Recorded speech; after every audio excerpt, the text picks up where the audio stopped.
Thanks for your presence. Thank you.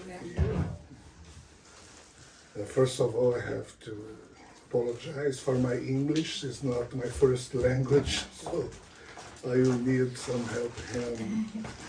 Little help from my friends. Yeah. Yeah. We always do that.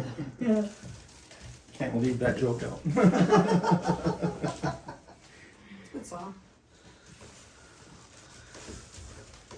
So,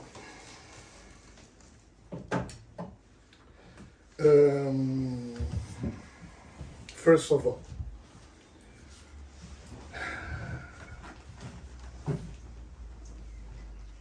it's not easy to deal with uncertainties. It's easy to deal with certainties.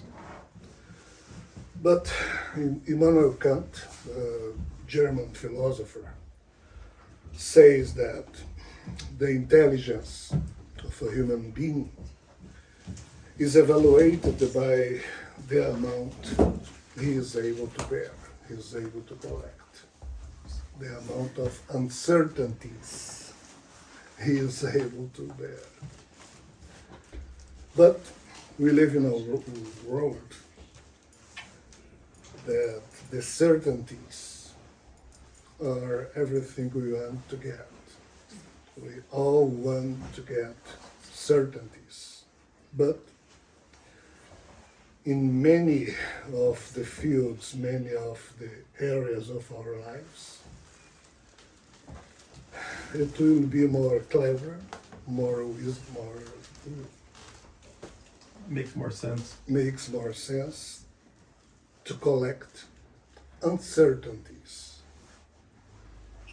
But we have too many certainties, and it's difficult for us to talk about this issue, this subject, because the certainties we have. Jesus, the resurrected Jesus, said to his brother Thomas, and it's in the Gospel of Thomas, Thomas, those who seek the truth should not stop seeking until they find. But when they find the truth, they will be disturbed.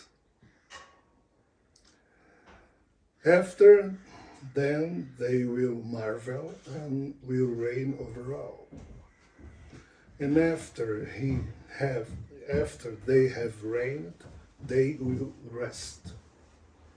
Strange words, and Jesus, the resurrected Jesus, said that. And the question is, why did he say that when we found, when we discover, when we realize about something about the truth, we are disturbed. We be disturbed, not happy. It's just because our certainties we collect are so nice, but the life, as really it is not so easy. It's not so Comforting. Yeah. So, why did Jesus say that? The mythologies that belong to what I call the first compendium of knowledge that humanity could produce in ancestral times. Those mythologies, and we have more than 100 on Earth, 100 of mythologies. Those mythologies say that at the beginning of everything, there was nothing, and from nothing came a cosmic egg, a kind of cosmic egg, and other mythologies say at the beginning of everything there was the spirituality, a kind of realm that is completely different from we can observe in our common life.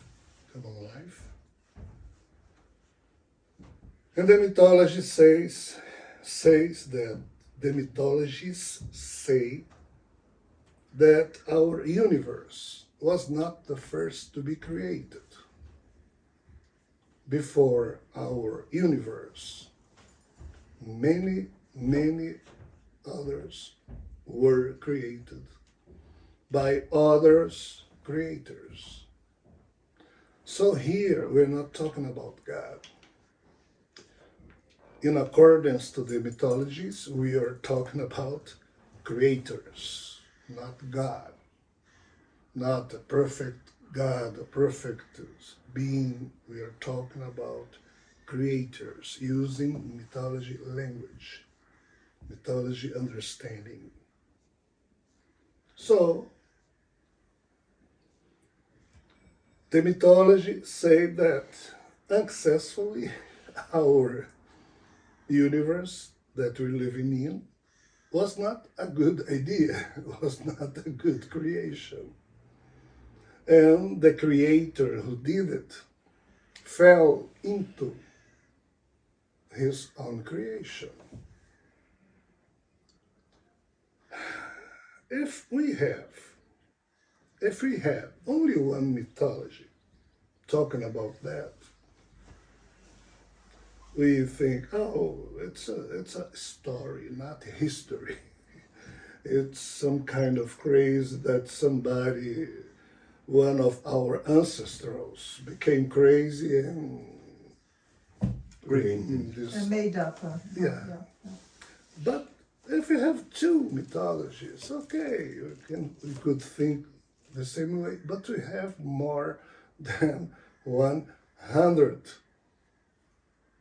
I personally studied more than 75 mythologies that say that in the beginning of everything there was a problem. During many thousands of years, that's what the people who lived on earth knew about the creation, about the genesis of everything that we call reality.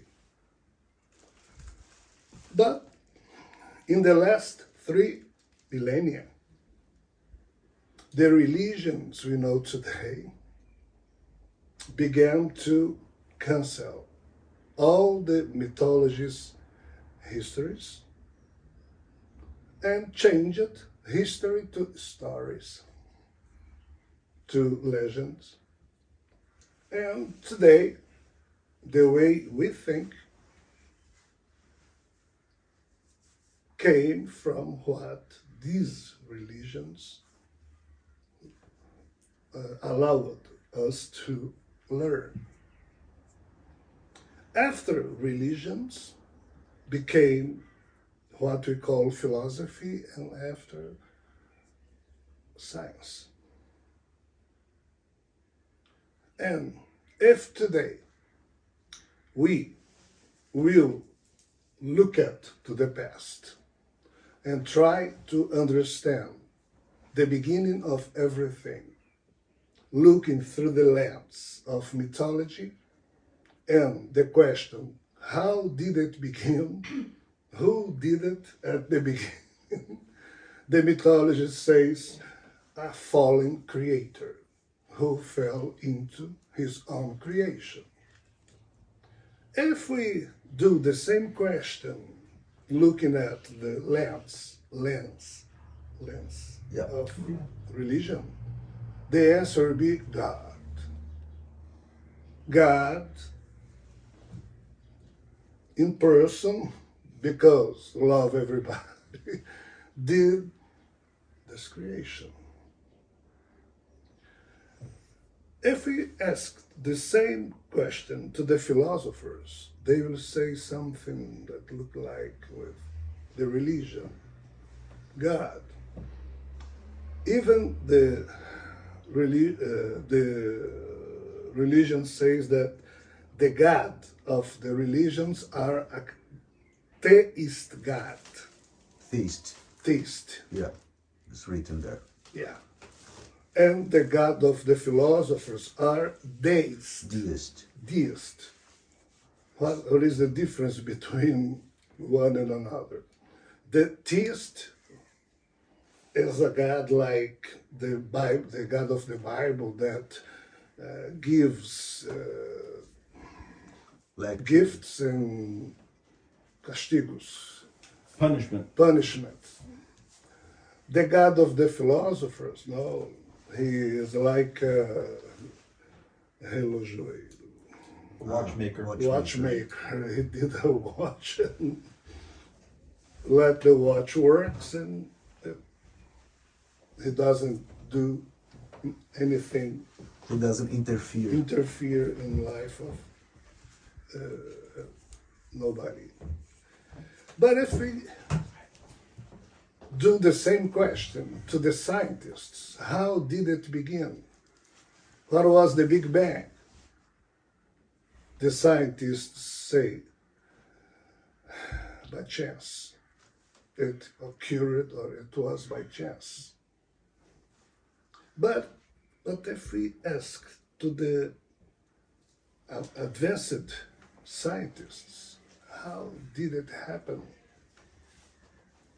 They nowadays say a supercomputer created this kind of reality we're living in.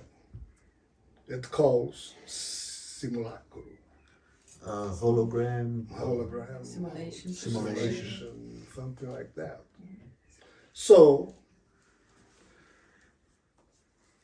the human being has 5 ways or five lenses to look at to the past and try to understand or to find answers, to look for answers, to explain how did it begin. The 3 main questions or issues that the scientists make are: how did the universe begin? How did life begin? And how did rational or intelligent life begin in the universe? And the scientists don't know how to answer these questions.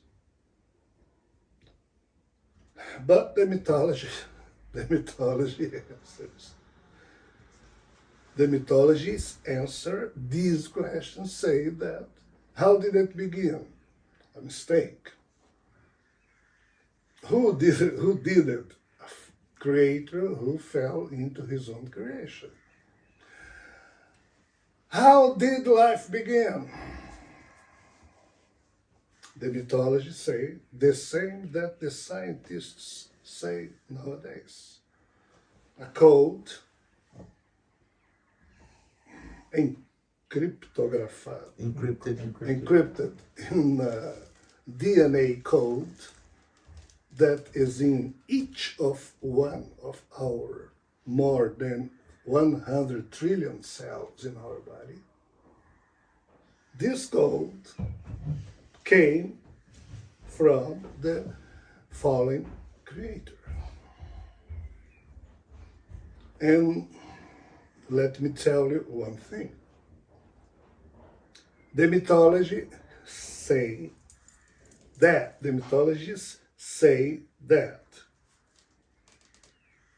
5 or 6 billion years after the beginning of this creation, and this creation has 2 bands. the band we're living in that we call universe, physical, material universe, but there was another one called antimaterial band, a kind of parallel universe in which the creator fell into it at the beginning of the Big Bang. 5, 6, 7 billion years after the beginning of this creation in this neighbor universe, the condition of the plasma Same. Plasma. body, our body is biological body, but who lives in accordance to the mythology in this parallel universe, they have a kind of body that you can call plasma. Some of them make some kind of metamorphosis, Yeah, metamorphosis. something like that. Yeah, switch forms. What did the mythology say about the code we have today in our bodies, in our cells? The condition of the plasma body of the fallen creator got sick, and when we feel some kind of sickness in our body, when this body dies, for example, some doctor will say, oh, this body died because of heart attack, for example. But the body of the fallen creator had at that time a specific kind of sick in each one of their cells. Kind of sickness in each of his cells. Each one of his cells. Right. Exactly, yeah. So there was no way to help this creator, and the only way that was possible to do it was create new personalities, and each personality will inoculate in his own condition the kind of sickness that was present in each cell of the body of this fallen creator. And suffering in his own self, the pains, the uncomfortable feelings coming from this kind of sickness, the personality will try to evolve, he'll try to promote, to do mutations in his own DNA to try to find some kind of cure, some kind of healing. And when a human being can do that, the new DNA that he or she produced in his or her own self is given to the almost dead body of the Almost dead body of the almost creator. dead body of the creator. And that's the way things are going on. And we don't know that. But the mythologies said that many thousand years ago. But the religions, no, our God, we have a good God, we have a loving God, we have a perfect God, and we live in a perfect life, and we have to give thanks to. So the religions canceled everything talking about news, talking about histories that existed in ancestral times. Is it okay Oh yeah. until now? Yeah. Oh, yeah. We can understand it. Yeah. I hope so, because Yes. because it's it's complex. Yes. So the 51 or 52 books I have written until today, it's I'm trying to rescue something about this matter and others issues and other subjects. And that's I have to call Cosmic Revelation, because, as Immanuel Kant said, Cosmic Revelation will have only uncertainties, not certainties, because religions have certainties. But if we are seeking the truth, for now, it's more clever to collect uncertainties and continue to seek the truth always, always. This is what we call cosmic revelation. So each one of us is a little piece of a puzzle. And in this metaphor, this puzzle is the almost dead body of the fallen creator. And he will be resurrected only if each one of us feel good. If each one of us could overcome all the problems we think we feel, we think we have, all the wills, all the feelings, strange feelings, all the angries, all the sickness, all the sadness we may have. Because actually, all we think, all we feel in the first moment do not belong to our will, do not belong to us. It belongs to the sickness that is in the code that is in our DNA. Because we are doing a kind of divine favor to this fallen creator and to God. That's what the spirituality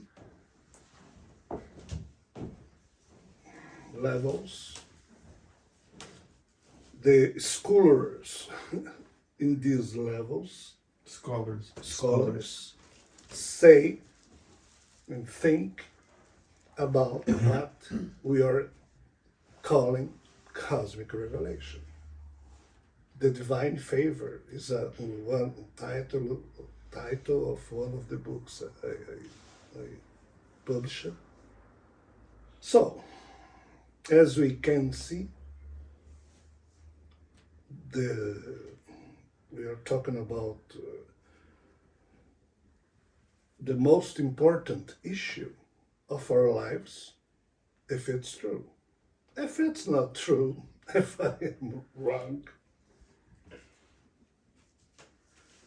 the question we have to think it's okay, it's wrong, but let's seek for the truth, because the truth is not what the religions say. So let's keep on going, seeking the truth. And that's what we call cosmic revelation. Nothing that I said until now we may understand as a certainty, as a truth.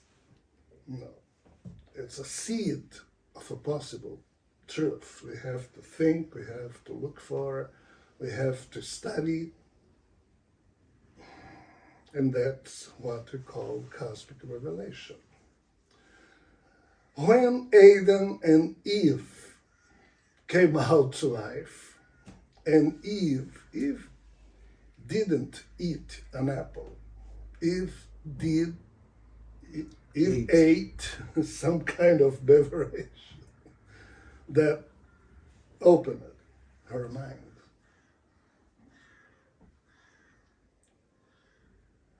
We can call this beverage the way we want, but let's forget it. But when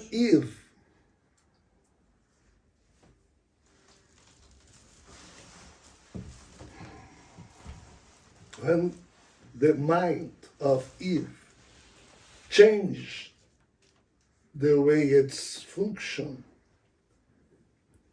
Eve began to see possibilities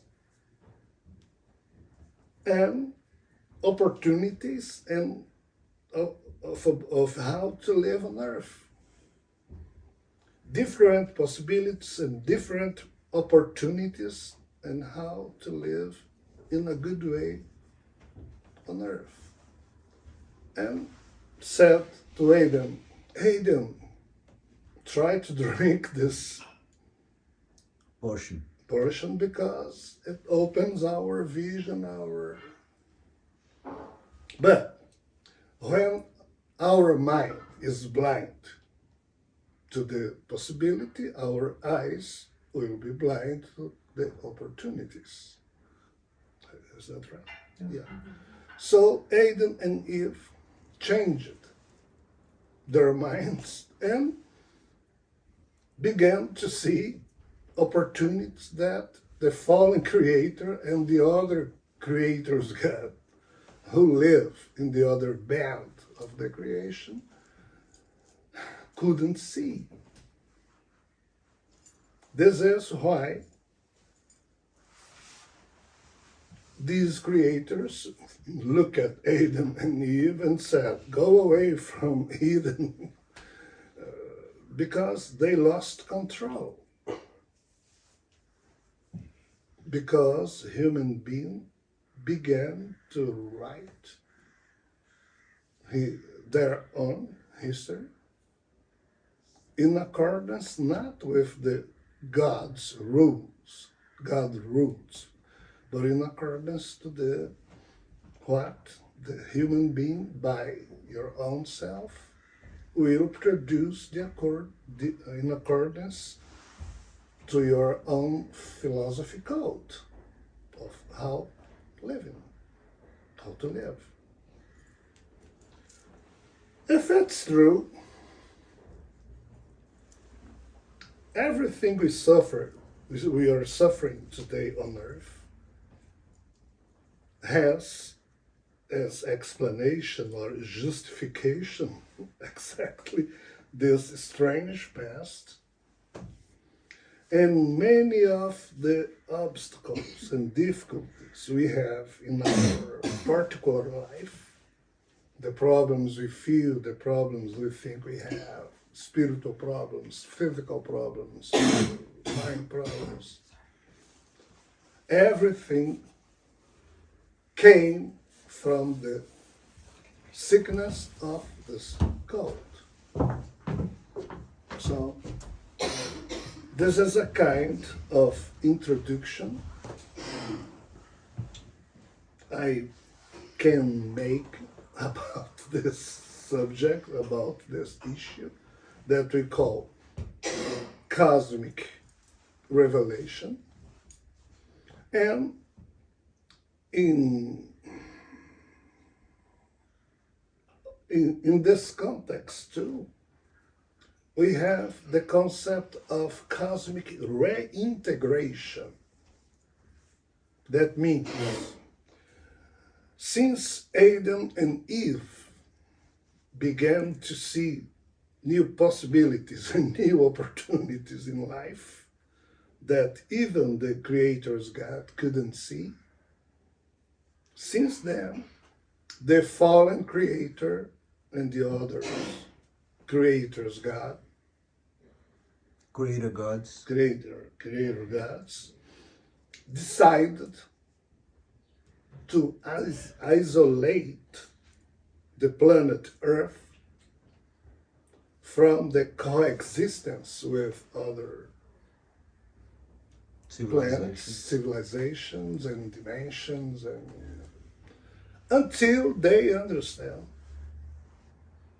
until they realize what kind of species came out to life on Earth. What kind of beverage Adam and Eve had drank. So we are isolated during the last millennia, probably because of that. And now comes the time that we will see the days and we will live the days in which our planet will be reintegrated to the cosmic coexistence, because there is no one on control of everything. The Creator God continues almost dead, and many others are acting by their own purpose or Agenda. wishes. And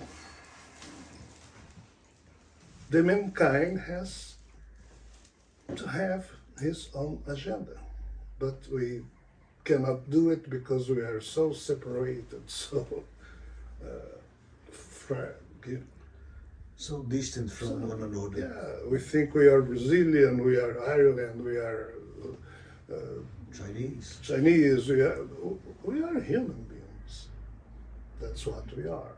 We are partners of only one destiny, but we don't know about it. We are fragmented. Yeah. So that's why I would like to offer as a seed to reflection about cosmic revelation and cosmic reintegration. And we have more other concepts, more issues that we may talk. But now I would like to invite you to make questions about it if you want it, and talk about it. We're here to talk, to I guess he would like, we can develop the conversation a little bit better with your interaction. So as you ask more questions, he can understand where you have doubts and maybe gear the conversation to resolve or try to help with some of those issues. I have a question, please. because I had a phase where I looked at all the different mythologies until I went to the Sumerians, and I'm thinking about the archons when you say creator. Yeah. And in or the Nag Hammadi, the books from the sea scrolls, where they say as well that the God from the Bible wasn't really the God of all, it was just an archon. And that's okay. Yeah. But we have two kind of mythologies. One that talks about beings who live in our universe, and the others who talk about beings who live on this other band of the creation, who live in this parallel universe. Did you understand everything that you said? Yeah. So, when you talk about Greek mythology, when you talk about Hindu or Aryan, we're talking about mythologies that talk about beings who lived in this parallel universe. But when you talk about Sumerian mythology, They're talking about gods that came to Earth. that came Yeah. to Earth and belong to other planets in this universe. That's the case of Sumerian that came from Nibiru. It is the name of the planet they lived, in accordance to the texts that were found in texts that were found in the 19th century in the ruins of Nineveh, the old and ancestor capital of the Assyrian Empire. So, this is true. What the Sumerians said about the Nephilim, that is the name Sumerian, and Anunnaki is the Yeah. Translation. Is it translation? An Akkadian name. Akkadian name? Yeah, because the Akkadians were the people who came in Mesopotamia after the Sumerians. Okay? So they say the God of the Bible is not. It's only a creator. Yeah. It's only a being. Yeah, I was wondering if that was what you had in mind when you were talking about creators Yes. as well. Okay. Exactly. And then, Yeah, she, okay. and then she said, "Isn't him just one more archon? Is it? It's like Just one more archon. Archon is a Greek word that came alive in terms of literature when the resurrected Jesus began to explain to Maria of Magdala and other disciples, not apostles, but disciples, right? And he talked about the strange archon named Yahweh, Jehovah, Javeh, and other archons like Zeus, like many others. And in these texts that we call today, we have 52 texts called Gnostic texts that were found in 1945 in Nag Hammadi, a region of Egypt. And here we have the word archons for the first time because nobody knew it. So archon was a concept that means somebody who is the owner of a level of the reality, or in Sanskrit it's called loka. it's called. It's locus. called locus. In Greek, it's called Ion or Jin. But we can call it sky Or realms. or Yeah. realm. So they- Birds of the antimaterial universe. yeah. So an archon will be a king of a realm Yeah, okay. of this parallel universe. What you said in the beginning, that how I can't remember how you said it. That there are several fallen gods with their own little worlds. Or what Well, did you say? initially there was one fallen god, what he's calling the creator. But over the lapse of time, as he mentioned, more beings were being created with the intent of correcting the DNA. Okay. Now, out of these beings, some of them became archons.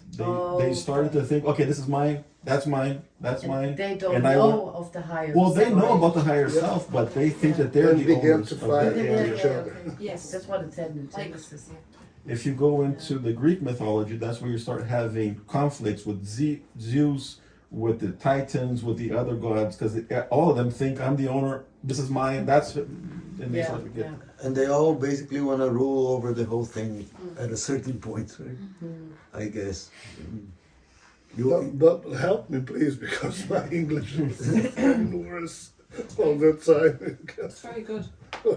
No, because I think that what she was mentioning is because they entitle themselves as gods Yeah, and Yes. creators, and I did this, so I own this, and that's probably for to instance, that direction. in the Sumerian mythology, they talk about Anu, Enlil, Enk, yeah. and they have their own story about the creation.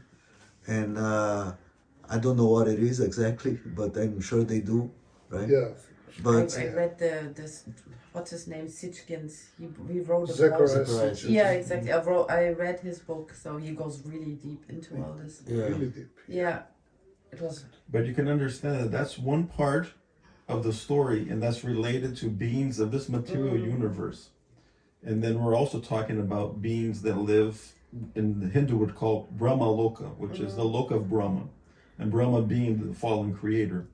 And there's thousands of realms, and all these have archons that believe that they're, as you already said, entitled or owners of all the situation. The way Brahma is the same being that we call Yahweh, Yahweh, or Jehovah. It's the same being. Right? what I took from looking at all these different mythologies, they all have their different names for everything, but in the end it sounds very much the same.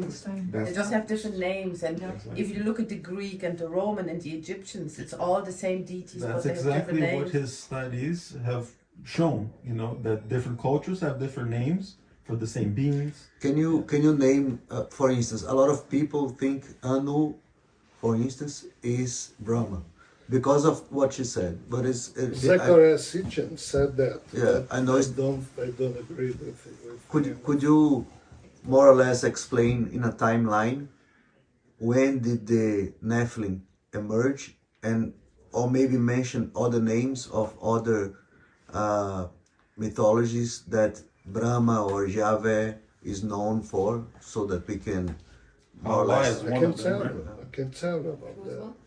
From Islam, Allah. Allah. We're talking about the same person.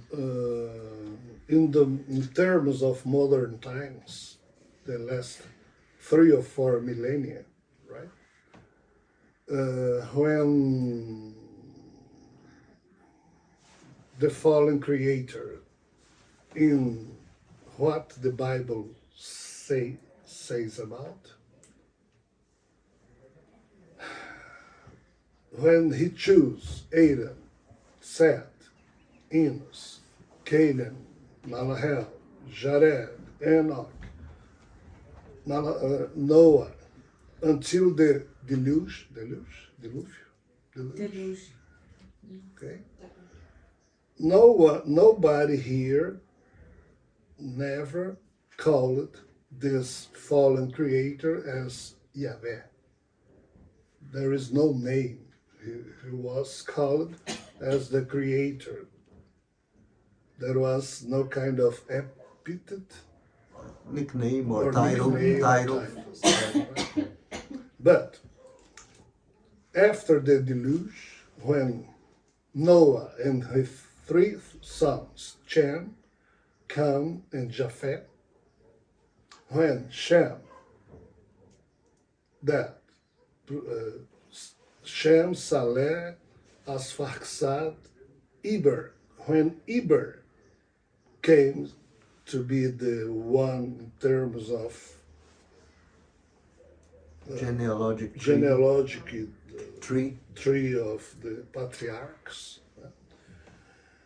The name Hebrew, the Hebrew people, came from the name of Eber. And Eber had 2 sons, Phaleg and Jotam. And Phaleg, that was the first son of Eber, said to his father, I'm not going to worship this God and This creator. this creator. And Eber said, "Please, my son, don't do that, because is the God of my father, my grandfather."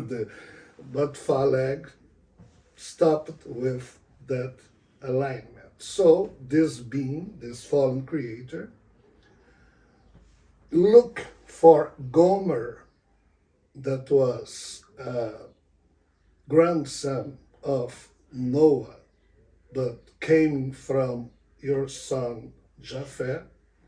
And Gomer was the first one of the Aryans. Okay. And here the Aryans began to call, or to refer this fallen creator with the name of Brahma. So the name Brahma emerged or came out to literature when the Aryans began to worship the creator with this name. But many years ago, later, Brahma became so sad with the descendants of Gomer, descendants of Gomer, and looked for again another descendant of Eber, that was Abraham. And he did a pact with Abraham, and from here the name Yahweh or Javeh or Jehovah was beginning to be used by the Hebrew people. When the Abraham and his son Isaac and his son Jacob and the 12 tribes came from Jacob,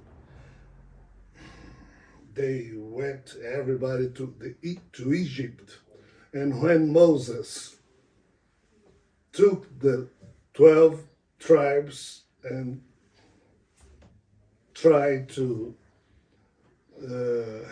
take them to the promised land, the name that Yahweh gave to Moses was a kind of no name. It was a tetragrammatron, that we may say X, Y, X, W, YH, YH, WH. WH. Okay, that's the name. But it called tetragrammatron. When the prophets began to receive the orders of Yahweh or Jehovah to express your proverbs, prophecies, To express his his prophecies. so they began to call Yahweh as the Lord. So from this point On. the name Yahweh, the Lord of the army, the Lord of Israel. So it's the same being. After the time life of Jesus, when the same fallen God feel yourself betrayed by Jesus. Yeah, he felt betrayed by He Jesus. felt betrayed by Jesus.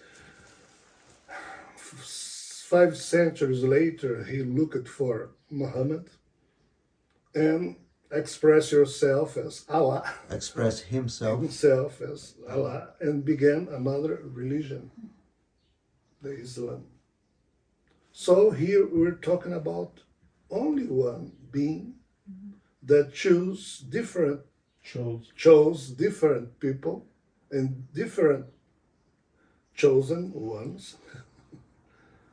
And today they fight. So I have a question No. again. Of course, when you say fallen creator, I automatically think of fallen angel, I think of Lucifer. Would you say that this fallen creator would be equal to... No? Okay. The fallen angel are another issue, a very, very important issue. When Enoch, the seventh patriarch, okay, Adam, Seth, Enos, Cainão, Adam, Seth, Enos, Canaan, Jared, Malalahel, Enoch. Enoch is the number 7. When Enoch was obligated to go to the parallel universe, wearing a kind of defense body to support the anti-material vibration of the other band of creation. And when Enoch came out to earth and said to his son Methuselah the news, the agenda of Javé, and Methuselah produced 366 books. In these books, Enoch told us about 2 kinds of rebellions made by some kind of beings against the Creator. One of them is related to the Anunnakis, to the Nephilim that the Sumerian mythology talks about. But the other one was a mystery, because many of the books of Enoch were destroyed. So in 1776, James Bruce, a Scotsman, he's the Scottish man and explorer, archaeologist, found in Ethiopia, one of these lost books of Enoch. And in 1846, in the library in Belgrade, another scholar called Sokolov found another piece of another book of Enoch. And that's what we have today. 2 pieces of... We should look in the Vatican, I'm sure they have more. Probably. If they allow you to, right? So, only in these books we have notes about the fallen angels. Okay? So, I wrote a trilogy called Terra Atlantis in Portuguese.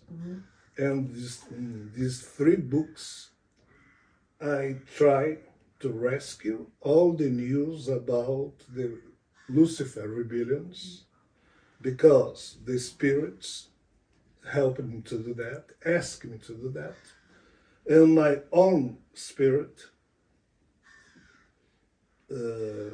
took place and was involved at that time in other past life. So that's what I tried to do when I wrote these 3 books. That is the trilogy Terra Atlantis. But fallen angel, when we talk about fallen angel, we are talking about beings that do not stand, can't handle the Javé oppression. Okay. Okay? It's another history or another issue. Okay? So Fallen sure. creator and fallen angels. The history of his handling those could be seen as a dictatorship type of, kind of, that he was trying to impose to the human Are in you that talking time. about Javé? No, yes, Javé, yes. Would be like a type of dictatorship. So I'm the one here, I'm the authority, you just obey me. And This that's all is that one is. of the face of his sickness. Okay. He's not this way because he's bad, he's evil. No, he's not evil, he's not And bad. Yahweh would be equal He to the is God in the Bible? sick Yeah, he Okay. is because of Okay. the fall, Yeah. After he fell. the way he fell into his creation, fragmented. Yeah, his, fragmentary. He was his scattered in multiple Yeah. parts. right? Yeah, so he's like a crazy being, but he's not evil. The Gnostics say that he's evil, but I do not agree. I think it's not fair. Is he confused? He's confused. Yeah. Absolutely confused. For many billions of years, according to John Val, he didn't even understand what happened. He stayed in a state of not understanding how his creation, he fell into it and how it wasn't perfect, how it wasn't the way he wanted it to be. So it took him a long time just to start to understand what's going on. So like stunned. That sounds like he was stunned. Yeah. Do you mind if I try to do a timeline recap just for you to Please do it. For what he says in his books is 13.8 billion years ago, this singularity emerged from the mind of the creator, who fell into his own creation, and gave birth to two bands of reality. One, the parallel universe, the anti-material universe, and this one that we live in today, the material universe. And mythologies have different names for these. Hindu mythology says Brahma is the creator, Brahmaloka is the anti-material side, Buloka is the material side. Chinese mythology says Panku was the creator, and Yin and Yang. And there are several different names depending on the culture. The Right? duality that was created. The duality that was created, the parallel side. What would Christians call it? Sorry, What would the Christian element called? the Christians, they I don't, Christians don't have that understanding. yeah. The Okay. religion, The think in a religions different cancelled, way. yeah, They don't accept this. This. Okay. yeah. But They then, go back to just having one God and he created everything. and then when he created, he fell into the creation, but on the anti-material side, correct? And then he, for 500 million years, he was scattered in multiple parts that tried to create some sort of body to figure out what was going on.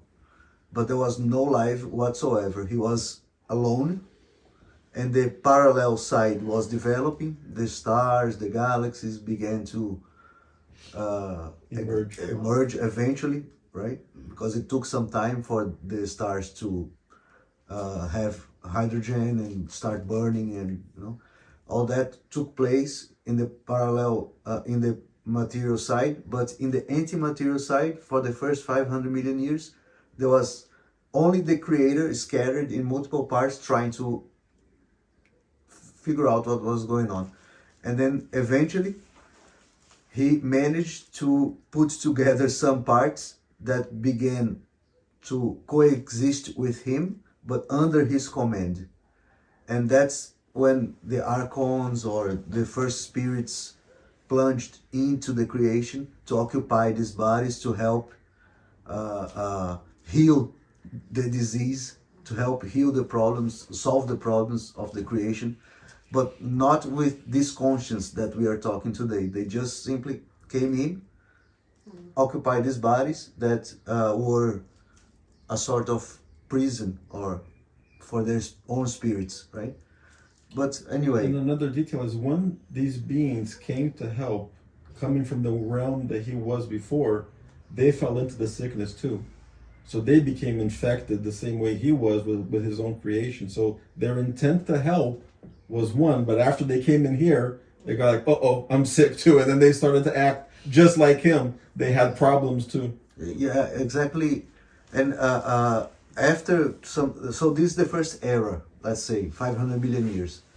Then there was a second era, third era, where rebellions took place, where problems arise, other lokas were created within this Brahma Loka. Some stuff happened there, a lot of stuff happened there. And 5 or 6 billion years after the Big Bang, life migrated to the material side of the universe. He calls this migration strategy, he calls it Project Town. He wrote about this as well. And then life began to exist in the parallel side, in the material side. And billions of years later, the Anunnaki emerged in this parallel, in this material side, for instance. Several civilizations emerged in different planets, right? And including those who would be involved with the Lucifer rebellion. So the Lucifer rebellion took place in this side of the creation, in the material side of the creation, according to him, 700,000 years ago, more or less, in the Capella system. Is another Solar system. Another system, yeah, another star. And anyways, this is just for you to understand more or less the timeline, right? So 13.8 billion years, the whole thing starts. 6 billion years after, life migrated from the anti-material side to the material side. And then 700,000 years ago, yesterday, Lucifer's rebellion. And then 200,000 years later, this morning, humankind emerged on Earth. So it's just for you to understand a little. I hope I didn't interfere in a wrong way, but it's just to help a little bit. And remembering that the purpose of all this creation is always trying to serve back the Creator in terms of fixing the issue. So all these beings, all these souls that are coming into existence, being whichever universe they are in, For have the same instance, purpose. Adam and Eve, according to his books, came to life 20,000 years ago, more or less, 30 at the most, right?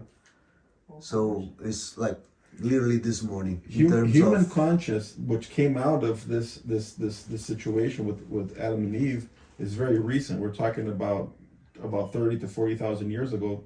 This way, that actual humans have the mental capability of having consciousness and thinking about things the way we do. So in terms of the universe, we're the last species, let's put it that way, the most recent ones to emerge. Yeah. In accordance to that, we humans are the heroes, the heroines, not the bad guys, the bad girls of the history. We're not sinners. We do many things, many things are wrong. Okay, we know that, but we are created to express the sickness of the fallen creator and to manage the code of this sickness in our own body, in our own mind, in our own sensibility. And what would happen if we all heal and if we all good? Can we heal the Creator? What happens if it's healed? What happened? If we all manage to heal ourselves, if we all become good people, are we gonna heal the Creator? Yeah, but each one of us only can do his own part in this history.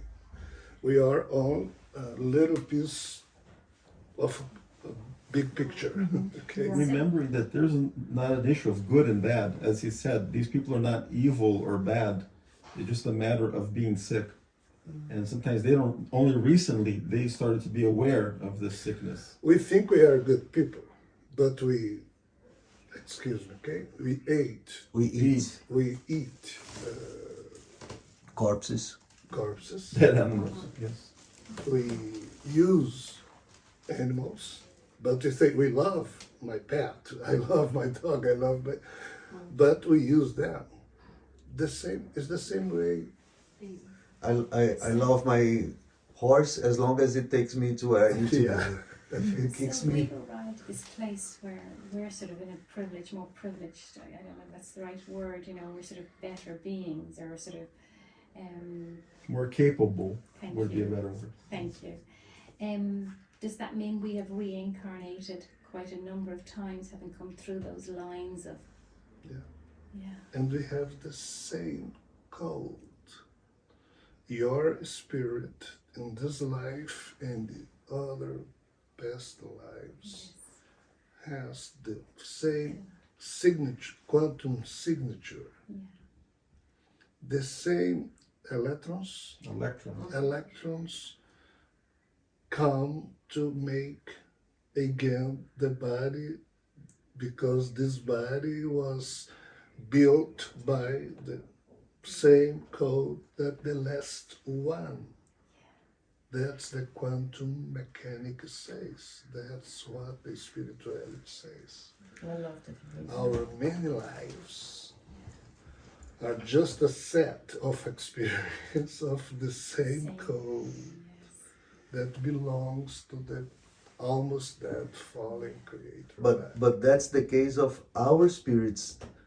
These people, they didn't die yet. These entities that were born in the anti-material universe, their bodies, they don't die. So they have billions of years of existence. Like Brahma, the creator, and the first generations of what he calls angels, right?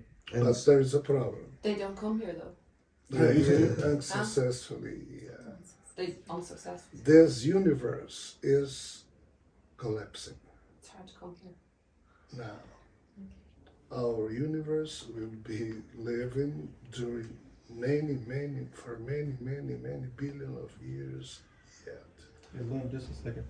You said it's kind of confusing. In the past, there were portals between the two universes that allowed them to have this transportation back and forth. But little by little, these portals were closed. So today, it's much harder for them to manifest themselves over here. But as he's saying, their universe is degrading, is starting to die, and Their eventually universe. their universe, The and they non-material. no, their anti-material universe. Okay. And eventually they need to migrate over here. They're not going to stay over there. They need to come back over this direction. the same way our universe, our biological material universe is expanding, theirs is shrinking. So And we're talking about billions It's And of if we're all collapsing. part of the original creator, then they and us are part of the whole, right? yeah, yes, correct. Yeah. But with a different genetic code. Ours is more recent than theirs. Ours is more capable to make the changes that And are less needed sick. and less sick. Yeah. As more and more creatures were created, beings were created, the influence of the sickness Diluted. diluted. Little by little, it started to become less and less part of the DNA. So, thanks to that, our DNA today is the one that has the less amount of the original sickness of the Creator, allowing us to have more clarity in order to do what we need to do to help with the divine favor. And they're kind of looking upon us to get that information back for them. How? I think I don't want to make too much of a leap. You can go back and forth, it's not a problem. I'm just thinking. I mean, how does this all fit in what's happening at the moment with the digitalization, with everything, us being slaves of the digital system? I feel if things are going as the elite, let's just say the elite, if their plan goes through, we'll be bloody slaves of the system. How does this all fit in the whole story? I don't know if anybody understands. We've been slaves to the system since the beginning. I know, but it will be The worse. I want to system get is into your changing. mind too. The system might be changing a little bit, your interpretation of it, but our relationship to it has always been the same. They've always been imposing on top of us their wishes and their will, and always demanding from us worship. Yeah. So it might just, the medium might be changing, but the whole idea and what we're living is the same. But our sovereignty is will be very, very little. There will be nothing left. If you go by smart cities and surveillance and chipping and Yeah. Well, it might be true. There might be a point in time where we do have our consciousness living in machines or in the digital realm. That possibility already exists in the other realm. In the past, that was already a reality for some of our spirits. We were in this digital realm. So it might just be coming around again in a different point, but the same scenario might be representing something again. but how do Oh, you is he deal with asking it? us to push back at the digital? No, not really. There's no way to stop that. That's going to continue moving forward. There's no stopping that situation.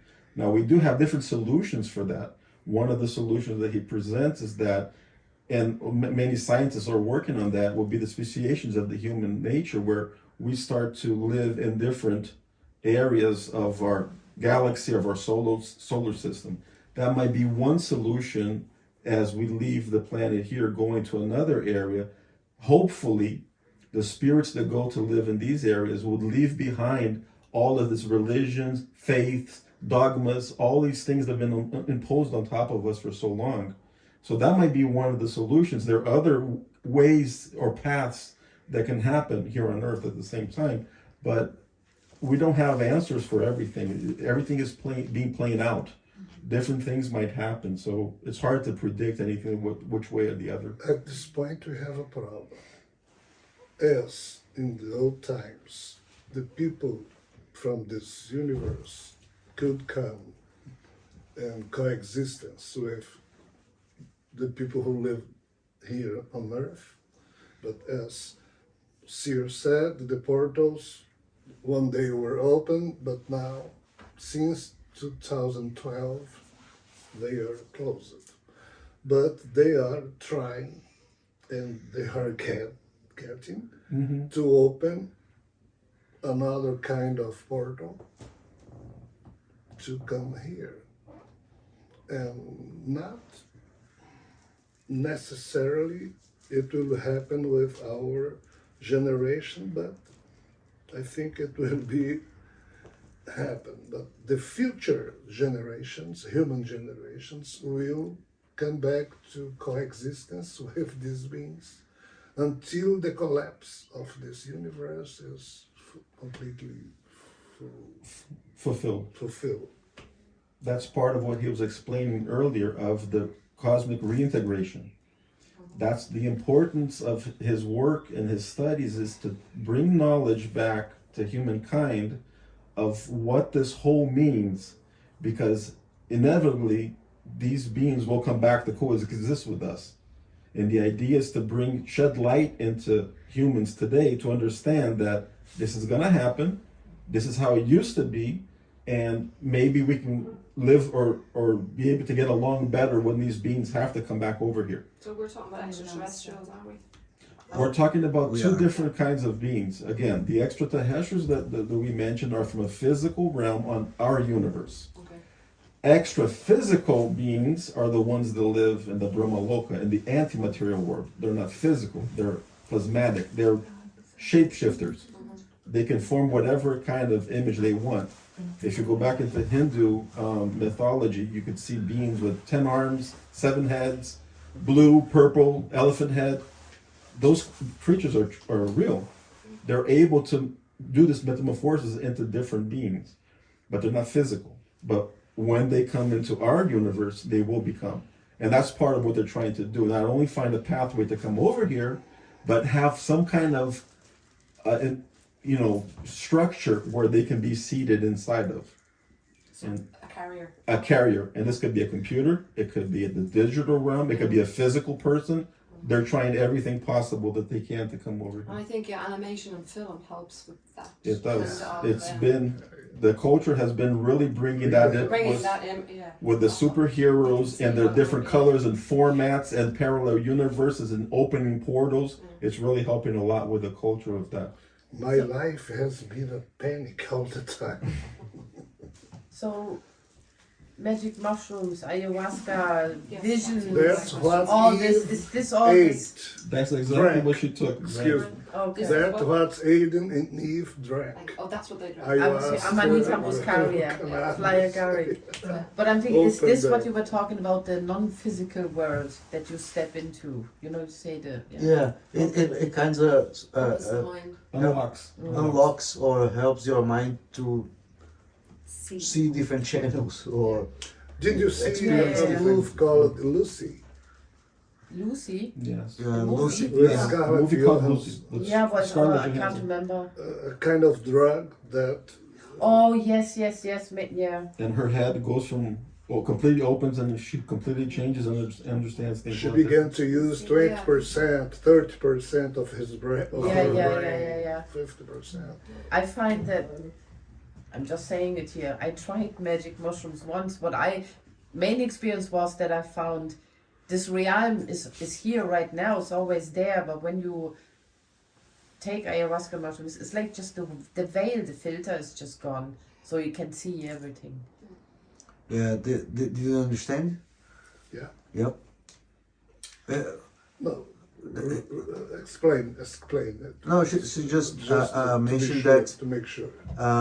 like a TV that only sees two channels, for instance. Yeah, The other channels are all there, but once you take these things, You tune into then you can tune in to the other channels that were always there, and you can see the filters yeah, that Okay. separate the bands, the dimensions. They yeah. become weaker, and you can see. I got it. It's like to freeze us up, I think. And that's what he was explaining earlier that happened with Adam and Eve. When they took something Drink, similar to not that, the a apple. drink, exactly. Culture. Her mind opened initially and said, wait a minute, this reality is much different than what's being presented to me. So And a shift happened, which ended up into her own DNA. So all of the descendants after that started to have this unlocking of, and that's when the creators and the archons at the other side lost part of the control on top of humanity. And as they started to lose their control on top of humanity, in the future, what did the creator do? I need to regain control. But How not can- through That was the religions. purpose, isn't it? That's where religion started to come into play. Religions. I'm gonna find a way to lock these people again, you know. It's really it's really complicated. There's a whole context that is really complicated, especially when you put spirits behind all these beings, right? Behind And our own beings. behind our own beings as well. When you say spirits behind their own beings, our spirits are Spirit.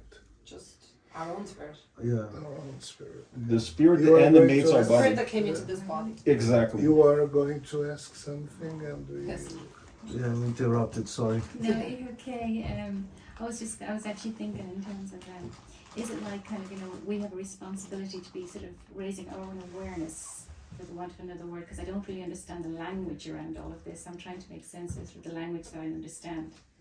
So it's opening ourselves up to sort of to learn about these things, to become more aware, to see more than actually that we have been conditioned.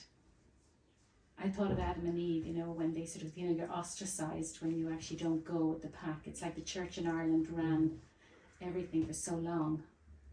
And it's a bit kind of free falling now because there isn't that kind of oppression. I think I think you should also explain how these people are in terms of behaving. Why is this imposing? What she said, if I understood her correctly, is she's trying to understand the what's our job. what's our job and what you're saying in terms of the words she's used to. She's trying to make the connection to understand, and the awareness of things is a little behind where it should be, because the religion, the churches, they kind of control everything, so people don't really get to see things and understand things as much as they should.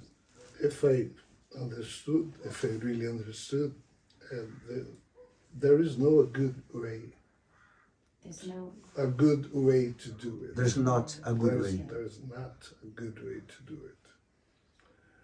The way I do, I call in Portuguese indiferença amorosa. Loving indifference. Love indifference. Indifference. Indifference. Loving Indifference. indifference. Because they can't understand our rationality. And we can't understand what they want from us. Yeah. There is this trouble. And some of them try to take from us what they need. And it's not a big trouble for us. For one of us, yeah, it's a big trouble. It's a big problem.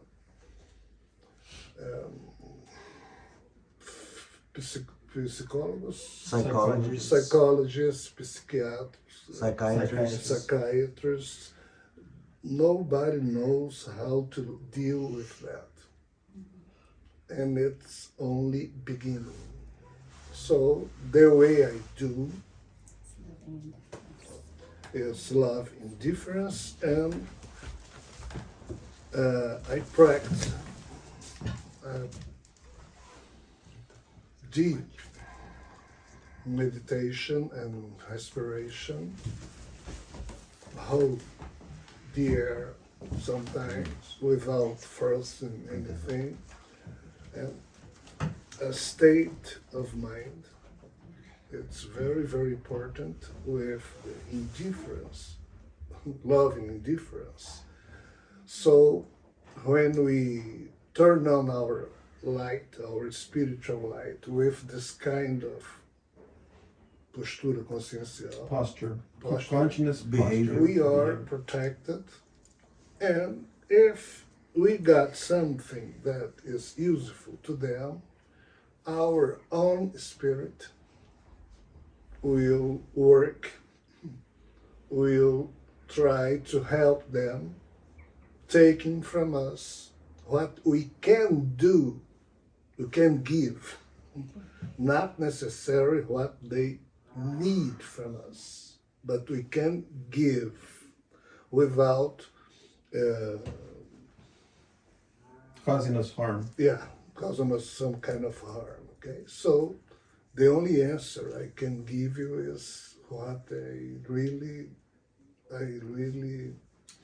could do to my own self, No, I get that. Thank you. I really because get that. there's nothing That's to do. that's speaking a language, yes. So some of the language I don't really understand, but that, yeah, I Yeah. really get that. Thank you. Part of what he explained in the beginning is that this is not, again, us trying to be certain of things, but planting a seed of reflection that will bring you to start thinking and maybe opening the possibilities of different scenarios. Yes. I would like to propose a pause, a break, Okay. in about 5 minutes or 10 minutes, We have because some they are still preparing yeah, things over there. We'll have some beverages, some little things, some snacks. and this Let's do it now. in this last 5-10 minutes, because they're not ready yet. Oh, okay. Maybe you could talk about the first official contact. How do you believe is gonna be the first official contact with extraterrestrials, or just in a few words, if you can say something about that, I think it would be interesting for them. It's related to the concept of cosmic reintegration. Okay, as the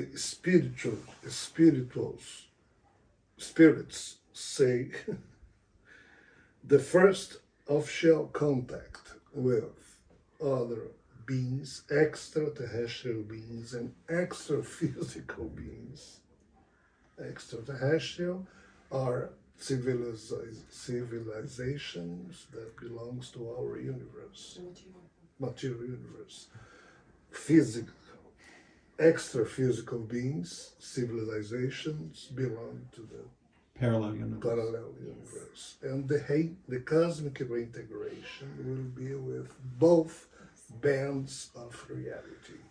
Material and the non-material. Yeah. And as the man, Jesus, said,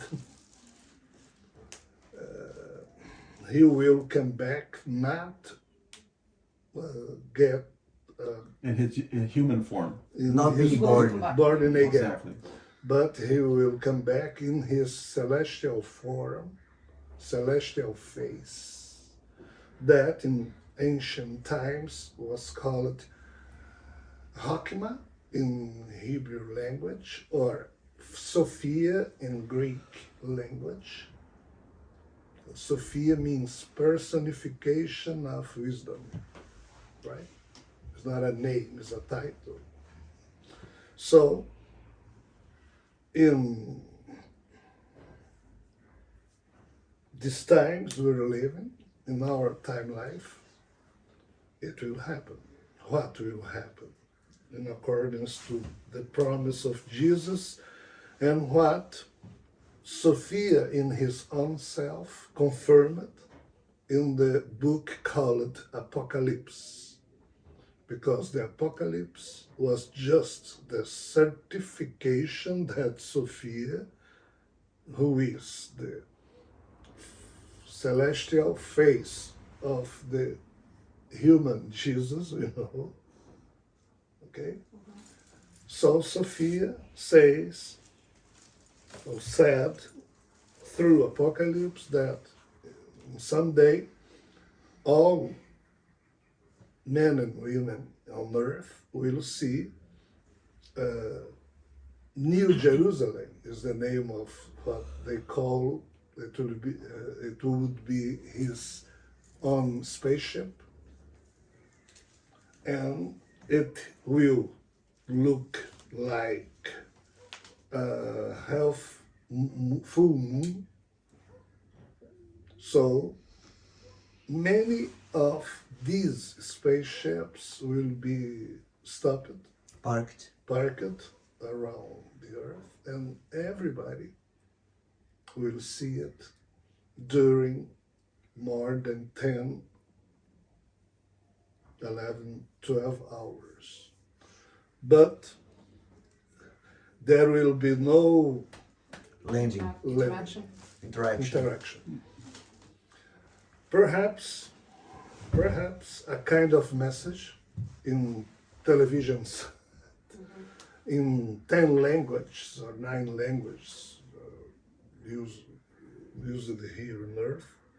The same message will be repeated many times, and this will be the first contact. But soon there will be a second, a third, a fourth, in the way that the human being will Be educated. be educated to Interact. reintegration, to the cosmic reintegration. So that's what, since 1986, I listened to from this Spiritual spirits, Gospels.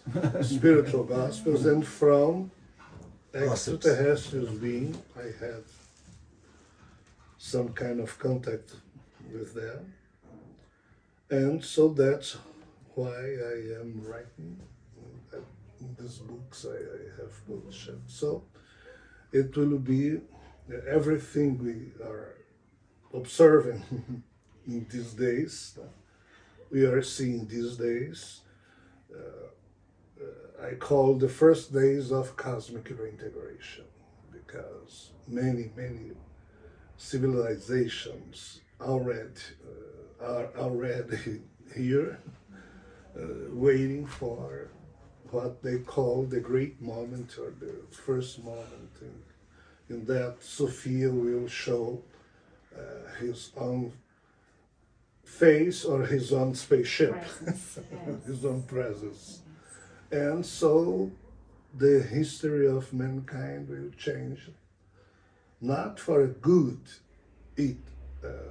for a good era, but for a new era, it may be good, it may be not good. It will depend on many things. There will be no easier days for the next human generations. What he's trying to say is don't look as the coming of Sophia as being the salvation that the Bible talks about. He's coming back as he's promised, but it's up to us human beings to continue to do what we're doing. It's not even he is possible to do what we are doing.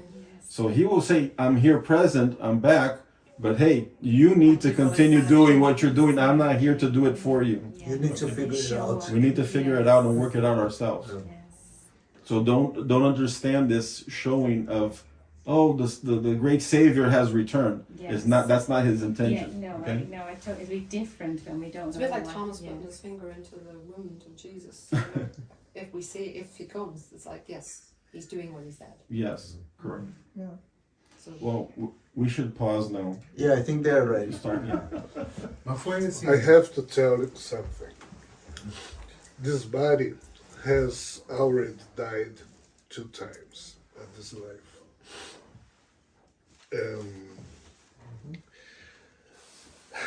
This body dies. We don't. the spirit. Our self continues to exist without this body the same way it exists, or he or she exists when this body is alive. And in one of the 2 opportunities, I could see that the love, indifference I had assumed as my mind and the spiritual posture to these beings that during the last 30, 20 years were around me was all right. Was the, I don't know if the best possible one, but was a good one way to deal with this situation. How a human condition can deal with the situation that we cannot see, and it's a blissful ignorance. We can't see this because it's not easy, but dignity is the answer. When we feel dignity is everything we can feel, and all the rest respect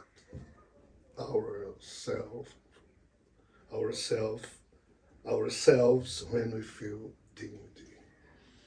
To believe in God, okay, it's a good thing to do. To believe in Jesus is a very good thing to do. It's not, but I'm not a faithful man. That's not my case. So I ask it myself every time, every second of the day, every minute, every time, and when I'm going to sleep, how was my day? What did I do? I act with dignity. I feel dignified. If I do not, I run with fear. I run with somebody. I have to apologize. I have to. So I'm going to sleep. Yeah. Yeah. So that's what I can say. My body 2 times died. The electric shock bring back to life, but myself was very happy. Until today, I didn't say, God, thank you for saving my life. I didn't want to be saved. I was feeling very, very fine, and I feel peacefully. Yeah. It was my very best moment in life. When this body dies, and I feel all right. I feel great, in peace, dignified, Free. free. light. Yeah, but I have to tell one more word. Enfeitiçado, Enchanted. enchanted with the spiritual life. You say to yourself, I belong here. It's my place. Blissful. It's yeah, blissful. Something like that. But if I am here, I have to live the best way I can, even being wrong many times. I have to forgive my own mistakes, try to not repeat them, and I have no certainty. I have only uncertainties, but I live so well in peace with my own self.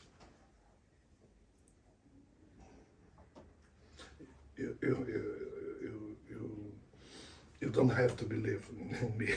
Do believe. I do. I'm just telling that this Yes, is possible. yes, yes. That's all. Yeah. There is no other wish. Basically, I guess what he's trying to say is that each person needs to find their own way of acting and reacting to the life that we have. This is the way that he found works best for himself. Where at the end of the day he can look back and say, I'm good with it. I'm good, I'm clean, I know I've been a correct person. That if the case comes that he dies, he knows that he's not taking a burden with him of any weight or anything that he's left behind that's hurt somebody or has mistreated somebody or something like that. But each person needs to find their own way of how to deal with, find their own truth. Each person has to do that. Could you say a few words just for us to finish our meeting? Anyway, anything you wanna say is fine. I would suggest talking a little bit about mythology, Greek mythology in particular, Pandora, because you have a book in English that is called Pandora's Smile. So if you could talk a little bit about that, or maybe you have actually 3 books you have in English. You have The Cosmic Drama of Yahweh, Pandora's Smile, and The Hindu Castes. So if you wanna choose one of these 3 to talk a little bit about it, it would be a good opportunity to do that. It's a strange story. That was told in Greek mythology as a demon called Kaliul, Cadmon, or something like that. And this being, it was not male or female, it was just what it is, called Cadmon. I will call he, okay, because it's easier for me. He was one of the sons of One of the children. Zeus' sons. Yeah, children, sons. Not children, because these guys emerged to life in the entire form, adult form. It was not childhood. Exactly. Boy, an adult. It's strange. And this being, he was chosen by Zeus to be or to receive mind games, gifts from everything in the Olympic realm, as if each one of us will take from your own self a kind of talent or sickness and put it in somebody. So Cadmon was the one who was chosen to be the strange gift that Zeus will offer to another being called Epimetheus. Epimetheus. Epimetheus in English. I think, yeah. Prometheus and and an Epimetheus. brother. Epitheus. I think, yeah, something like that. When I'll Google it, but I think it's Prometheus' brother is called Epimetheus, but I'm not sure. And Epimetheus was a Titan, and he was a crazy guy because he was the one who made the beverage, many kinds of portions to drink, and he usually was crazy almost all the time, as in the terms of Greek mythology, right? But he was a genius. And Zeus ordered to many people in the realm of Olympic mark in the Calliocadimon's body a kind of code, genetic code, and Zeus said to Cadmon, go to Epimetheus' farm and try to live with Epimetheus and join your coded gene with the coded gene of Epimetheus. And my order is you have to have a son or daughter or something like that. But Zeus already said to all the people in realm of Olympic that everybody had to put his worst part, his worst code or kind of sickness in the Cadmon body. Because Zeus wanted to express a kind of vengeance against Prometheus that was Epimetheus' brother. Prometheus was a wise one, but Epimetheus was crazy, so Zeus thought that he may did a kind of joke with Epimetheus, sending to him a wonderful gift, but in fact a sickness gift. A sick gift. A sick gift. And so this way Cadmon came to live with Epimetheus in his farm. But the farm of Epimetheus was not in this neighbor universe, was in our material universe. At this time, the portal are open. So, Cadmon became to live with Epimetheus and began to drink. And at that time, and here we're talking about 48,000 years ago,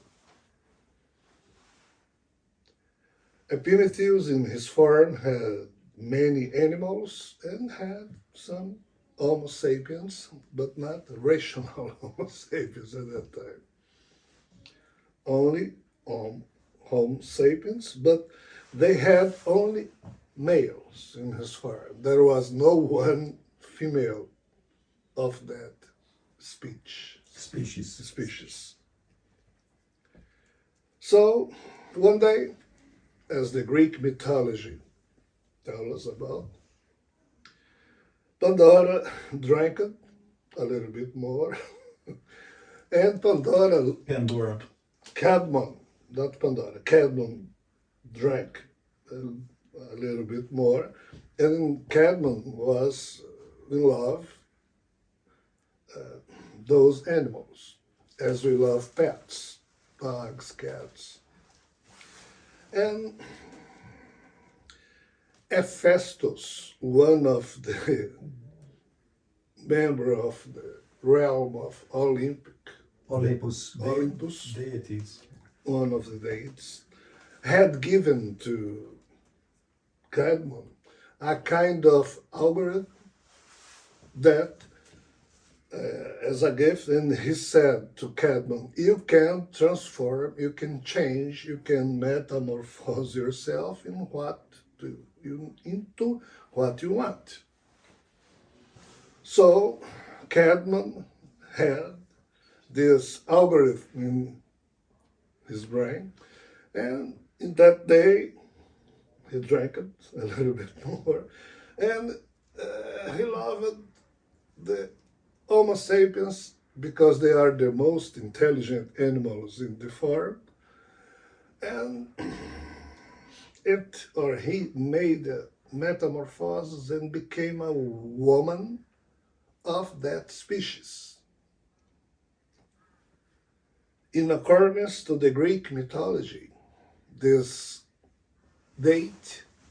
being called Cadman, became the first rational woman called Pandora.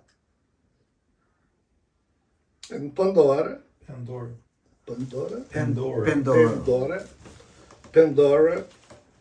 became a wise woman. And Epimetheus, look at that, they already had a daughter called Pirra, in Portuguese, I don't know, in English, I don't say that. And Pirra looked at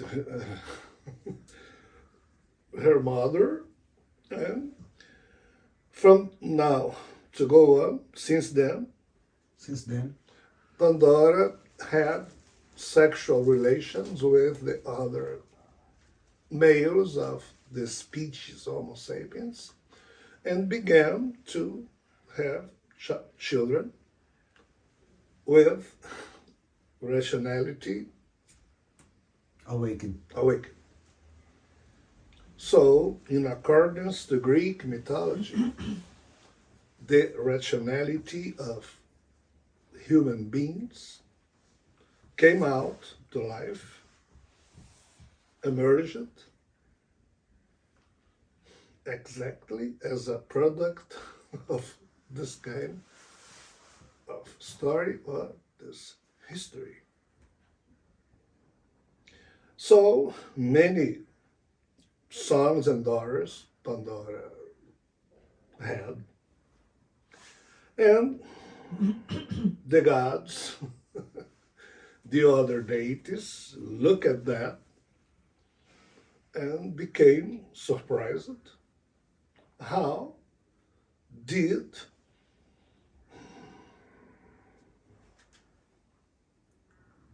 it happen?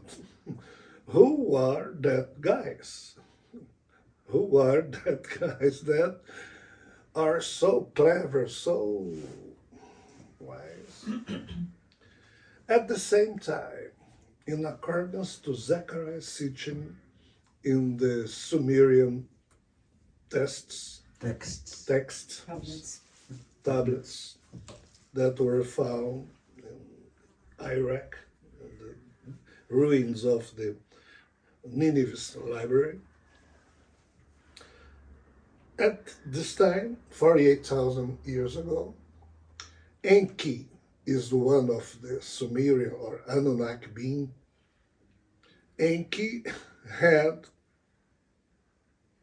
kidnapped many couples of Neanderthals, Homo sapiens, Neanderthals,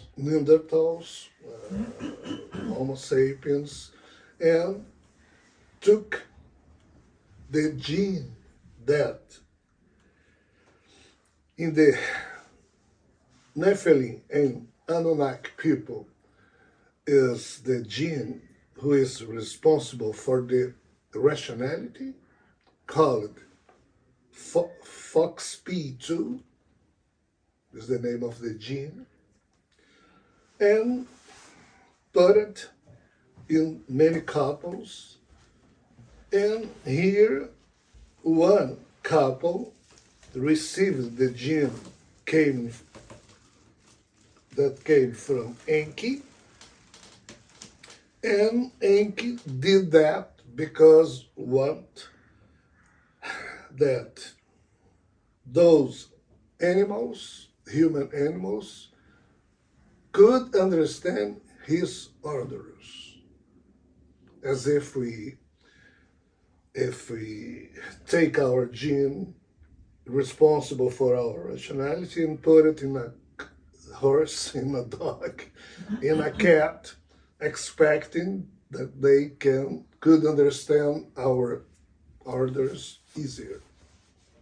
And it worked very well. But the gene that the Anunnaki put in the genetic code human had some orders to make human submitted Submissive. to the gods. But the Pandora's gene was the opposite. The opposite. Human beings free from submission. So these two lines of descendants began to be developed during many epochs, and the gods in the other universe and the Anunnakis in this universe, they think they had the same thoughts. Okay, the descent of Enki is all right for us, but the descent of Pandora's sons and daughter, no, let's destroy them. And many orders came from Jehovah or Javeh, came from Zeus, came from many other archons to destroy the descendants, Offspring. of Pandora were given, and many have died. But somebody survived. And 20,000 years later, when Javeh had to choose one couple to be his people or his descendants in the human race, he chose Adam From 80. from the descendants of Enki, because his genetic was submissive. And something wrong happened. He chose Eve, but Eve was from the Pandora's descent. And the other survivors, Pandora, drink this. Primitives, Pandora, not Eve, drink this. Your ancestral Pandora. So Eve drank and offered to Adam. So this is what really happened in accordance to the Greek mythology, Sumerian, Akkadian, Uhita mythology, and many others mythologies. But pay attention. As we said at the beginning of our conversation, we have the lens of mythology to understand what happened at the beginning of everything. And here the answer is a problematic creator would be the answer to explain, to justify how did it begin. But the religion says no, it was God. The philosopher says another kind of God, theist and deist God, But the scientist says it's the chance, but acaso, Chance. chance, and the advanced science say it's a supercomputer who created the matrix we are living in. What is the problem? Mythology explains these two lines of descendants of Enki's DNA and Pandora's DNA, but the religions canceled all these histories and create what we know in Bible's pages. So today, we are a species that we don't know who we are, how we emerged to life. What does it mean? What is the meaning of life? What is the meaning of each one of us is living? And so, that's what Jesus said. That's what the resurrected Jesus said. Some on earth seek the truth. And they should not stop seeking until they find. But when they find the truth, they will be disturbed. Disturbed because of that. Because of that kind of news that we lost connection with them. Because it's in the ancestral past. And many caves, Many archive burnings. occurred during our history. Qin Shi Huangdi is the name of a Chinese emperor that lived 2,200 years ago. And Qin Shi Huangdi destroyed libraries with news about more than 20 centuries ago. Naboassar in 747 before Christ,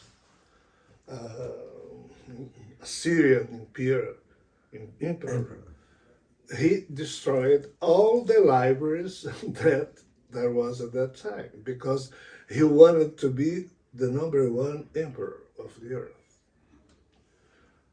Alexandria Library lost more than 600,000 manuscripts. So this kind of these histories, they're all burned. So today we got nothing with no kind of connection with these stories of legends, mythology, but it's very, very important. So we have to seek the truth. And every day we're going to be disturbed if you continue, if you seek the truth every day. But someday we'll marvel about it and we will reign over this situation. Because we are slaves of the necessities of these beings who live in this parallel universe. Knowing that, realizing that is what I was obligated to do. I didn't look for anything like that, but it happened to me. But I look at them and my love, love is everything I can offer to them. So I don't know how much I can say. No, you said it was pretty good. To give you seeds to reflection. It's not easy to do that. And this is a simplified version or story of the human race, of the most recent part of this. But as for Jupiter said in the beginning, there's billions of years of history coming down where other beings were created, where the other civilizations were created in different ways and different formats than this here. You have completely crazy and different ways of how beings came into being. Just like you said, you know, all the deities from the Olympus, they already came up as complete adults. There was no child, they already came up completely, you know, complete, ready. So it's there's a lot of different story behind this here, but he's focusing right now on some of how the mythology explains the origin of the human race in different ways. Yeah, just in a few words, the biblical God Jehovah, the God from the Old Testament of the Bible, is called Jehovah. At a certain point, when he saw what was going on earth, he became enchanted by the human race and the potentials hidden in the human race genome, and decided to choose a couple to create his own people, his own his own representatives here on earth, to be able to control the species, right? And this couple was precisely known as Adam and Eve, but they were not the first Homo sapiens to exist. They were the first couple that with a conscience that would create a certain kind of sacred genealogy that would be later on described in the Bible, or in what came to be the Bible. So I think my only hope is that one day they can read the book Pandora to understand a little more. But I think you have cleared as much as you can today. So. Yeah, and to finish, maybe if you want to ask some questions, we can do that. But if not, we can just call it a day. And it's up to you if you want to ask any other questions. On my part, I'm happy with the results so far. I think we can conclude. If you have any question, with the help of Sir and Rodrigo, I'm here too. This is kind of separate. So when we die, you talked about it, that you did nearly twice. How do we come back quickly? I'm just curious. Do we come back quickly, or how do we come back again? Like, how does that work? Our spirit is like an actor. An actor does many moves. In each move, he has a different personality, but he is still The main actor. the same His life. person. But he learned with each one of the personalities he lives. The characters. The characters. Some lesson. So our spirits learn with each personality they create in each life. This is why the same code, as we talked before, the same code, our spirit is managed to get complex results, in the sense to be free from sickness, from the sickness of the Creator. So, if you ask me, but how long my spirit in my case, that's only I can tell you. The last life, the spirit that animates me now had was 140 years ago in France. Before that, last time he was born in 1804 and lived until 1869. And again, he was born in 1959 and still here. I'm here still until today. Before that, he was another man in 17th century. So it changed from each one of us, but In average, No, on average. on average, 100, 120, 130, 40, 150 years. It's the period that our spirit remains Out there. out there in the spirituality without the, Inside. yeah. But sometimes when we have a desesperated problem, because if I am alive, if somebody says, Rogério is a bad guy, I cannot listen to what he's saying. But if I lost this body and I am a free spirit, where I am, onde eu estiver, wherever I am. wherever I am, if somebody here on earth says, Rogério was a terrible guy, my spirit will receive a kind of a bad thing, a bad feeling, a bad sensation, and will notice, will realize what is coming from earth, and I will listen. Rogério is not a good guy. And I listen, wow, Moacir said that. I thought Moacir was my friend. And he said that I'm a bad guy. If I was childhood spirit, Yeah, if I am an desequilibrado, unbalanced, unbalanced. spirit, I would be sad. I would be, if I was okay, Moacir, I thought Moacir thought that I was a good guy, but he thinks I'm not okay. That's his opinion. That's his opinion, that's okay, no problem.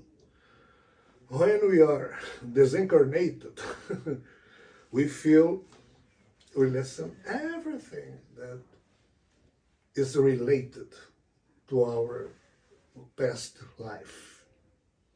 When we are detestado por muitos, hated for many people, hated by many people. and we are disincarnated and receiving each second, each moment, many. Bad thoughts, bad energy. Bad vibrations. So, in this case, it's better for the spirit assume another body, but as if as he doesn't have merits, Merits, yeah. he has problems, he will not have a good body. He probably will reincarnate immediately to be free from and take another body, even with a kind of sickness. But for him, it's better to do in this condition, biological condition again, even with some kind of trouble in your body, than continue to be a disincarnated spirit in these conditions. So it sounds like we do more work in the body here than in the spirit. Let me try to Oh, help. yeah. Let me try to help a little Oh, bit. yeah. So, just to resume what he was saying. So, think of an actor, let's say Harrison Ford. So that would be your spirit. So all the different characters that he's lived throughout his life, In the movies, how a little bit of each one of those goes back to Harrison Ford. Let's put it this way. right. So in the case of your spirit, the good things and even the bad things that you have done, when the body dies, the electrons that are part of this body, they go back to your spirit. The spirit absorbs those electrons. if you had a positive life, The memory of those electrons. the memories of those electrons. Okay. If you have a positive life, you're going to bring that back to you. So what he was saying is that if you have done things on earth that people start, as he was saying, relating to you in bad terms, that starts to reflect to you on the other side. So maybe your reincarnation plan would be to come back in 100 or 150 years in a better condition, having the correct fathers that have the right genes for you to come into them. You decide to come in faster just to get rid of the weight of that in there. And that might bring you into an incarnation that brings some of those issues with you and into a body that might not be the best body or best family, let's put it this way, mother and father, to bring you into existence again. So when you're on that, can I ask another question? Sure. Do you know this ancestral energy that, let's say Ireland here, we had the famine and we've kind of lived through a lot of childhood sexual abuse, shall we say? Sure. That would have happened maybe to grandparents, parents, and Mhm. now. Are we of that line, or do we have different families? Different families. So yeah, you know, you always hear, but you will clear the hurt and the harm of your past generations in your family. So that's really what I'm asking. Are we coming back in the same family line? No. Like a Not collective necessarily. karma. Not necessarily. Yeah. Usually, in the way we live today, our family is not a place to meet again Okay. the So, souls that we love. Usually, it's the contrary. We meet again those who will have. We need to meet again to adjust something in the past. There are few families that has the credit, the merit, the luck, The good karma. the good karma to back again. back again together because they want to be together again. Okay, friendship is the only thing you can do in life, but you are not obligated to like somebody. But you like him, you like her, you want to be with him. So our family, many of them, That's right. we don't want to be with them, but we have to be with them because it's my dad, my mother, my sister, my brother, my son. So Through it's blood. the problem on earth. Through blood, you have to be together, right? Yes. Yeah. So many times your friends are not inside of your own family. You might have friends that are stronger connections out of the family. But because of reasons that you need to work on issues, sometimes the family there.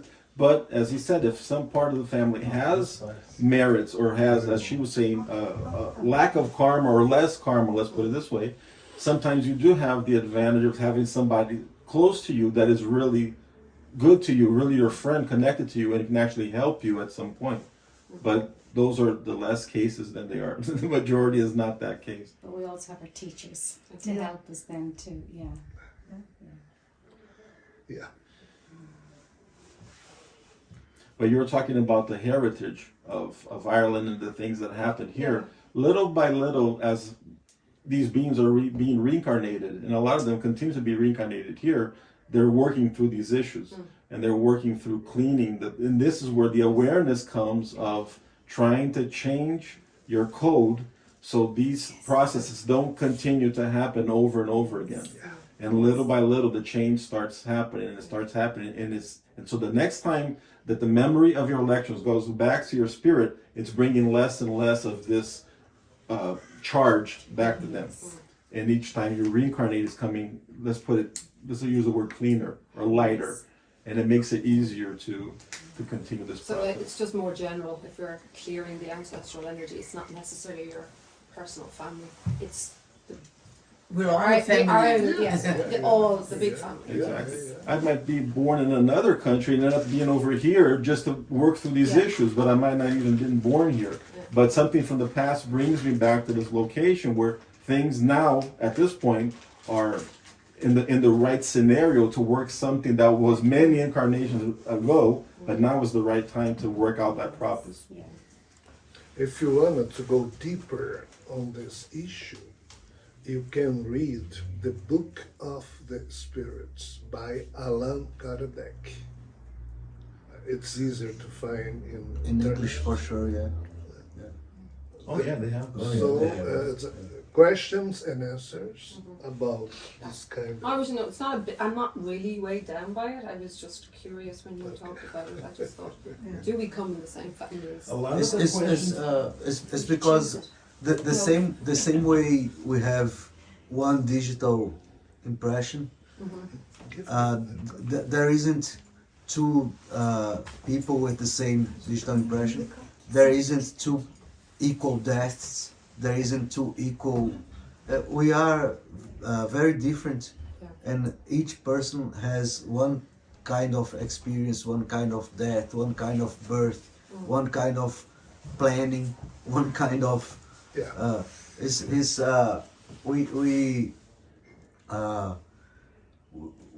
When we say we tend to imagine that we are more the same things more or less happen to everybody, but we are very individuals in that case. No? And I think that he told me we have many kinds of situations in the spirituality. We have people that program their lives, they are able to program their incarnations. We have others who didn't even realize they were dead, and then they had to reincarnate. We had others in very unpleasant environments that were rescued to a better place, and then they come back. And so there's 100,000 of different situations, that happen, and it's just hard to put it in words. The book that he mentioned would be exactly the perfect book for you to read, where many of the questions that you're developing here today would be answered. Because Allan Kardec was a professor back in France in the 1800s, or 1900s actually. And the later part of his life, he dedicated to answering a lot of these, let's put basic, fundamental questions of life.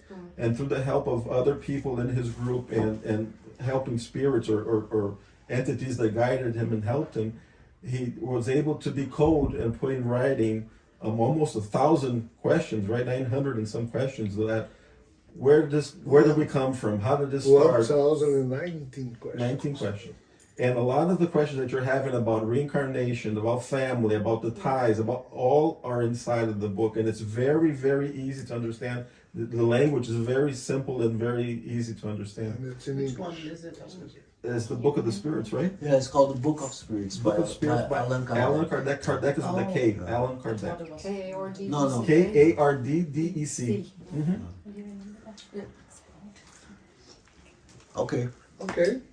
unless anybody wants to ask, we can call it a day. Just thank you. Done? Great. As I said, I have to apologize for my English, but with the help of Rodrigo and Janilza, I hope. Yeah, I think it was pretty. Thank you. Well, thank you for coming.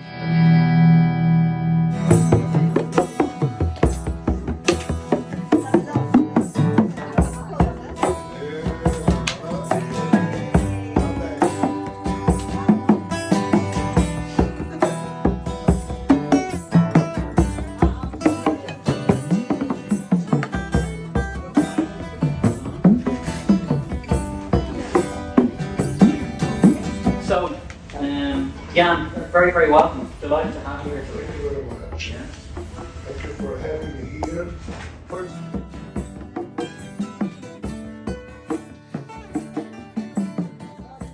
it's not easy to deal with uncertainties. It's easy to deal with certainties.